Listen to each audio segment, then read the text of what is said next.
Hey Bamma Nation, we're here at Millennia MMA, getting ready for Badbeat 9, talking with Culley today, getting ready for your fight, Yes, ma'am. going up against Linn this time. Yes, ma'am. But the thing is, you actually won the last fight, Badbeat 8, against Steve Magdaleno. Right. Let's talk about that fight. Probably one of the toughest fights I had thus far. Magdaleno, he's a veteran. He's been around, fought in Japan, Ultimate Fighter vet. He had a lot of hype going into the fight, and forced me to be the underdog, and it kind of pissed me off. But he fought like I expected him to. I knew he was going to be tough, well-rounded, so he kind of had to play mental chess. Mm-hmm. And I wish I could have got the finish. I felt like I could have, but I was fighting reserve because I had a lot of respect for him. But now that I fought him, and I have a feeling I'll probably be seeing him again, I know what to expect next time. Hold that name, Dream Killer? Yes, for sure. It stuck with me, and got some T-shirts made. # Dream Killer. So going into this, you're actually training with Eric Winston and also George Valdez getting ready for this fight. How has that been? Have different weight classes going against it. Well, they're really great. They're phenomenal fighters. They're really good in the ground. They're finished fighters. I've known Eric since we were kids. We're kind of like family through marriage. And when I heard he was fighting, I was like, Eric, pretty boy, Eric ain't fighting. That's a rumor. And I saw him break some dude's leg out of here challenge. I was like, oh man, he's for real. And he reached out to him, and he took me up with my offer. He came here. He came to my kickboxing gym and got rounds in, and he has a very well-rounded game on the mat, and it's only making me better. And then George Valdez, his jiu-jitsu for MMA is crazy. And we've been in the same corner at Bamma. I think for each other's good luck charm. Every time we're in the same corner, we have a great night. And so I just think it was naturally that we link up before the fight. Especially working with George Valdez, who also has a title fight for this fight. Right. Has it helped both of you, knowing that you both have title fights to work for? Just kind of bolstering the confidence, and it's good to exchange skill sets. He has a striker, and I have a guy who's really capable on the mat, and so it's kind of trading off knowledge, help each other out. Really cool.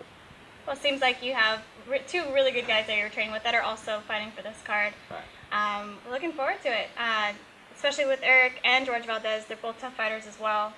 Are you gonna before your fight? Are you gonna try to sneak in and see how they're doing, or? Yeah, I'm for sure. I gotta get out to Coachella Valley, go check out George at his studio, and me and Eric always link up. If we're not talking strategy, we're training, and if he's not showing me how to keep my neck from getting choked, I'm showing him how to get kicked in his. And we have good camps together. Well, going into it, you actually came out victorious as classified now as the featherweight champion. You're going to be defending your title with this next coming fight, a title fight against Linn. Right. Does that add a little pressure for you? No. A kill is a kill. As long as I get in there and win and I fight to the best of my ability, that's what I'm happy with. And I'm fighting a guy who I automatically don't like because he has a horrible nickname, the Mortal Sin. I don't even know what the Mortal Sin means. I googled it, nothing popped up, and I just think of Mortal Kombat. I was thinking of Mortal Kombat too, and especially all the gay outfits they had back in the early '90s. That's what pops up when I think of Mortal Sin. Well, other than his nickname, is there any other reasons why you think this is going to be a really good throwdown? Well, he's still a poo butt. He's a baby. He hasn't been in the game long enough to learn any manners or respect. And I heard his audio interview, and he said my striking was mediocre. And I feel like I've forgotten more about striking than he's learned. His whole career, amateur and pro, doesn't even add up to my smoker fights at Crew Rex's gym as a kid. Mm-hmm. And so I plan on painting this rag and red. So you think you're going to teach him a lesson? I'm going to be his Huckleberry. So Chris, as we're talking, you are considered the featherweight champion right now, defending your title. But one thing, being with Bamma USA, being our fourth fight and having that title, what does that really mean to you? It means a lot, man. It didn't come easy. I had to fight some tough guys to get here. When I first called Brad, I remember he kind of laughed at me, like, yeah, we'll get you on a card. And then 2 weeks later, he was like, you got to fight Vince Ortiz. And that was always a tough fight for me. And I came out victorious. I finished him. Mm-hmm. And then I had to fight another tough guy, Tom Loudman. He was he was in a tear, and I kind of thought his wins were questionable. And so I took the fight, and I finished him as well. And he goes, all right, got one more, man. Gauntlet, Steve Magdaleno. And he's tough, man. And it meant a lot. I didn't get the finish I wanted, but it meant a lot to prove to myself that I was better than I was before. A year ago, I wouldn't have been able to beat Steve Magdaleno. And coming to Bamma made me work harder, made me train harder, fight smarter, and just evolve as a fighter. And so it means a lot to actually have something that reminds me of it, the belt. Now, why were you pushing so hard to be on the Bamma USA card? Just the matchups had more relevancy. It was smarter matchups. They meant more career-wise. You know, anybody can go to like a unsanctioned show and fight a dude with no fights to pad their record. Bamma, they were putting contenders against contenders, undefeated fighters against vets, and it just made more sense career-wise. Now, going into it, you started off Vince Ortiz. You kind of were the underdog from the very beginning. Right. That has a lot to do with me and my performance in the past. You know, I'm a mental fighter, and if a lot of stuff doesn't click behind the scenes, I don't fight well. Mm-hmm. And the first time I fought Vance, he beat me. And the second time I fought him, I had some health issues. And so I won a split decision, but he felt like he took the fight. And so to actually close the chapter at Bamma meant a lot. And it was my first fight there. Now, going into it, you are coming off into this fight on a three-win victory. Uh-huh. I don't think that's the first time that you've been with this position. You've had 3 wins in the past, like in a row. Does that have more pressure, or does that build up your confidence? It's a little bit of both, but at this point, the pressure really is just to fight my fight. You know, I'm not really worried about, you know, when you focus on losing, that's when you get closer to losing. Right now, I'm focusing on finishing the fights and being impressive. The pressure for me is to be able to fight as soon as possible and be able to train as soon as possible. That's the pressure for me. The fight's easy. So 5-minute rounds. Are you expecting to go all 5 rounds so you can beat the crap out of Justin Linn, or are you wanting to finish early? To be honest, I don't really put expectations on it. If he can survive 5 minutes rounds with me, God bless him, because it's going to be 25 minutes of pain. And if he's a smart kid, he'll find a way out early and make it look reasonable that he tapped his strikes or he fell from that shot. If he has any brain in his head, which from his interview doesn't seem like he does. So wherever the fight goes, however it may happen, he just needs to know it be in his face. Chris, always competitor, always tough, always kind of scary when you get into this mood. It seems like he has something to look forward to, and necessarily not a good thing. Yeah, I mean, when it's a lot of guys, they talk before the fight, and I feel like to hype themselves up. And you can say a lot of things about me. You could say, you know, I got a big head, I'm skinny, I look like Ethiopian, whatever. But at the end of the day, you don't disrespect my coaches, you don't disrespect my training. And that's when I get pissed off. He said in his interview, my striking was mediocre. I work with Craig the Bullet Buchanan. I work with Willie Siripie. I got guys in the gym like Lorenz Larkin. Killers that are just crazy. Georgie Carahanian. These dudes have knockout power. They have finishing power. And I'm in the gauntlet with them every day. Just because I train with those guys doesn't mean I necessarily drain their powers through osmosis.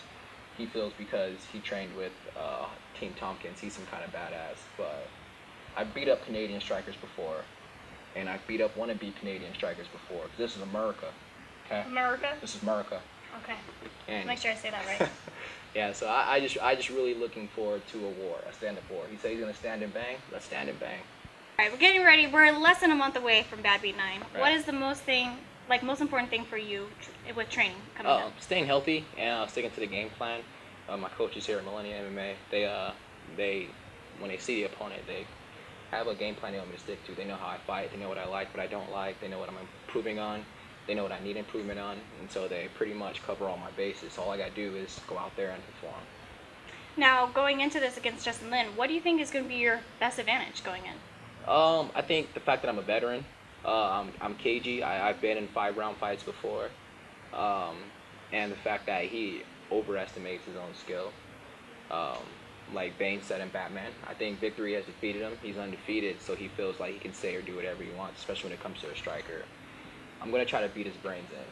I'm not stopping until the cops come on this one. He said some things I didn't appreciate. And you know me, I joke, I talk a lot of shit every now and then, but it's all in good fun. But when you got this kid who honestly doesn't deserve to breathe the air I fart in, saying shit to me over social media, that's when the urban legend comes out a couple weeks early. Well, getting ready, you seem very pumped up, especially after hearing his audio interview that you heard. Actually, just watching you, you can tell that there was a little bit more of a fire that built up after that. Yeah, I really didn't like it. You know, I was trying to be cool with the kid. I understand he took the fight a little bit short notice. He stepped up, and, you know, I applaud him for that. But that also comes with responsibility to have manners, and he has none. Mm-hmm. And so, since his dad didn't teach him it, I'm going to teach him it, and I'm going to be his daddy come May 31st. Come May 31st, Badbeat 9. It seems like it's going to be probably going to be the fight of the night, sounds like, the way you're talking. It's going to be the fight of the night, and if all goes to plan, it'll be his last fight ever. Last fight ever. That's some pretty strong words right there. They are, and I have every intent on backing him up. I honestly don't feel that this kid can stand with me any part of the round. I'm going to walk out into the middle of the cage. I'm going to draw a line in the sand, and I'm going to dare him to strike with me. And if he's as bad as he says he is, since he's saying trained with the late Sean Tompkins, Chris Horadecki, Mark Hominick, all the names he was dropping, let's see. So I challenge you, Mr. Linn, to a gentleman's agreement. I'm not going to shoot. I'm not going to go for any submissions. There's no trick of what I'm going to do. I'm going to launch my left leg at your head repeatedly until you fall. Well, it seems like Justin Linn has something to look forward to, something to prepare for possibly. Yep, stitches and deductible bill from insurance.